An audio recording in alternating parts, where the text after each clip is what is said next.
السلام علیکم ورحمۃ اللہ وبرکاتہ۔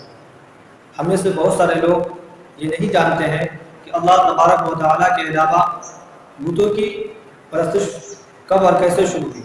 اس لیے اگر آپ جاننا چاہتے ہیں تو آپ سے درخواست ہے کہ آپ ہماری ویڈیو کو پورا ضرور دیکھیں، اور پوری ویڈیو دیکھنے کے بعد اگر آپ کو ایسا لگے کہ ہماری ویڈیو سے آپ کی علم میں اضافہ ہوا ہے تو آپ اپنے دوستوں کو ضرور شیئر کریں۔ جب ہم کتابوں کا مطالعہ کرتے ہیں تو بتوں کی جو عبادت کا سلسلہ شروع ہوا اس کی دو صورتیں ملتی ہیں۔ پہلا یہ ہے، اللہ تبارک و تعالیٰ نے قرآن کریم میں ارشاد فرمایا وَقَالُوا لَا تَذَرُنَّ آلِهَتَكُمْ وَلَا تَذَرُنَّ وَدًّا وَلَا سُوَاعًا وَلَا يَغُوثَ وَيَعُوقَ وَنَسْرًا۔ حضرت ابن عباس رضی اللہ تعالی عنہ اس آیت مبارکہ کی تفسیر اس طرح کرتے ہیں کہ اس آیت مبارکہ میں جو 5 نام ذکر کیے گئے ود، سواع، یغوث، یعوق، نصر، یہ حضرت نوح علیہ السلام کی قوم کے بزرگ ترین شخصیات ہیں۔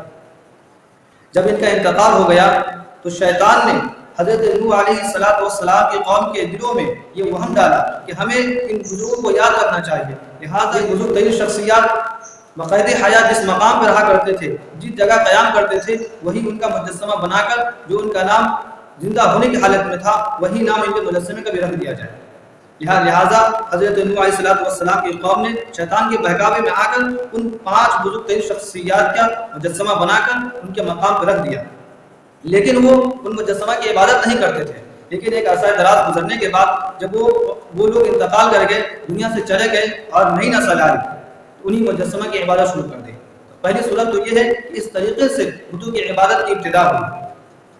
دوسری صورت بعض علماء کرام نے اسی آیت کے ضمن میں ارشاد فرمایا ہے کہ جب حضرت نوح علیہ السلام کے 5 بزرگ ترین شخصیات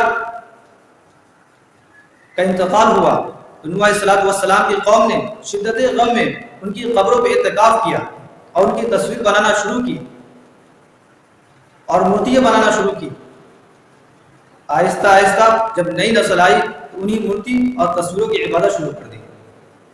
یہی 2 صورت ہمیں کتابوں میں ملتا ہے کہ اسی طریقے سے اللہ کے علاوہ غیر اللہ کی، بتوں کی، ان دیوی دیوتاؤں کی عبادت شروع ہوئی۔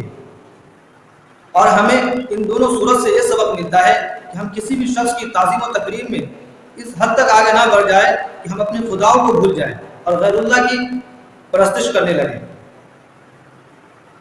اللہم احفظنا منہ۔